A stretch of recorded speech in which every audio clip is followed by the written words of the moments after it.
Quem mandou foi a Meire, e ela diz o seguinte: professor, eu e meu marido somos adventistas do sétimo dia, recém-casados. Temos 1 ano e 4 meses de casados.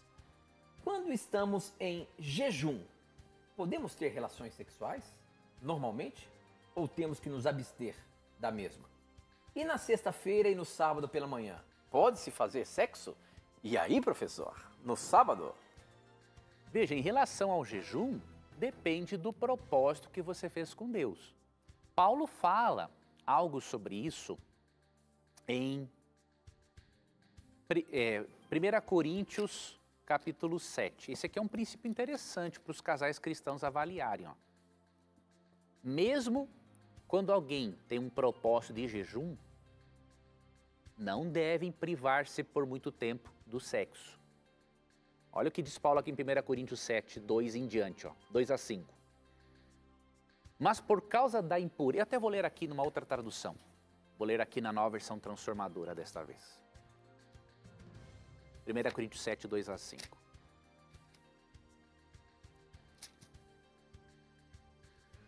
Mas uma vez que há tanta imoralidade sexual no mundo onde vivemos, né? Cada homem deve ter sua própria esposa e cada mulher seu próprio marido. Paulo está lidando com a realidade humana aqui. Né? O marido deve satisfazer as necessidades conjugais de sua esposa e a esposa deve satisfazer o mesmo por seu marido. A esposa não tem autoridade sobre o seu próprio corpo, sobre o seu corpo, mas sim o marido. Da mesma forma, não é o marido que tem autoridade sobre o corpo, mas sim a esposa. Ou seja, um pertence ao outro. Né?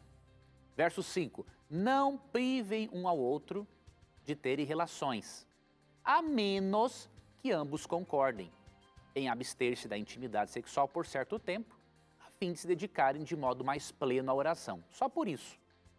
Depois disso, unam-se novamente, para que Satanás não os tente por causa da sua falta de domínio próprio. Então, Paulo não é a favor de um casal cristão privar-se do sexo. A não ser em um caso, se alguém decidiu, vamos fazer um jejum para ter um envolvimento mais pleno com as coisas de Deus, então vamos ficar aí esse momento do jejum sem. Agora ele falou o seguinte, una-se novamente, porque se vocês ficarem aí se privando, a possibilidade de cometer um pecado sexual é maior. É o que Paulo está dizendo. Paulo não lida de forma irrealista com a natureza humana. Ele mostra o que tem que ser e pronto, e acabou. Então aí vocês têm que decidirem com base nesse texto. Sobre a sexualidade, no sábado ou em qualquer outro dia sagrado, caso você seja de uma outra religião, a Bíblia não proíbe nenhuma forma de amor, inclusive o sexual, em qualquer dia sagrado. Tenha em mente que esta separação entre prazer físico e espiritualidade, isso é pagão. Isso não é bíblico. Tá? Isso é pagão. Então, no paganismo grego, especialmente as setas, deve-se mortificar os prazeres da carne, do corpo, para desenvolver o espírito. Isso é pagão, isso não é bíblico. Por exemplo, no livro de Cantares, você vê uma exaltação da vida sexual do casal do início ao fim. E tem um texto, que é em Provérbios, que mostra claramente que se o casal tiver condições de fazer todo dia, que faz todo dia se quiser. Deus não vai impedir ninguém disso.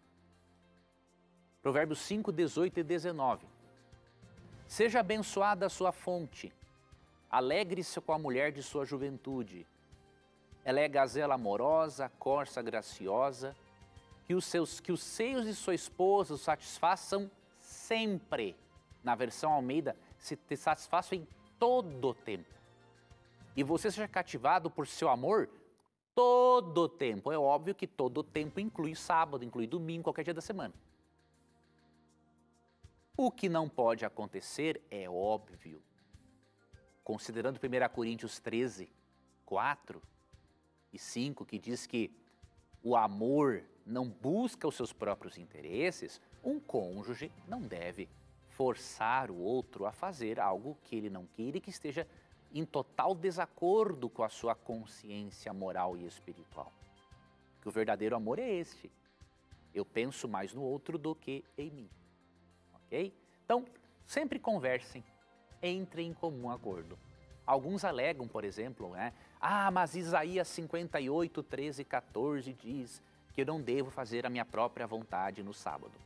Tiram o texto totalmente do contexto. Quando Isaías escreveu isso, ele nem estava pensando em sexo, em primeiro lugar. Em segundo lugar, naquele contexto, não fazer a própria vontade é você não colocar outras pessoas para trabalharem para você no sábado.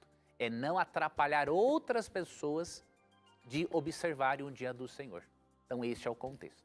Então, cada casal decide por si mesmo se vai ou não ter relação sexual no sábado, ou no domingo, ou em outro dia sagrado. Essa é uma questão entre vocês e Deus, e se fosse uma preocupação realmente divina, o assunto estaria na Bíblia com um proibitivo. Como este não é o caso, relaxe.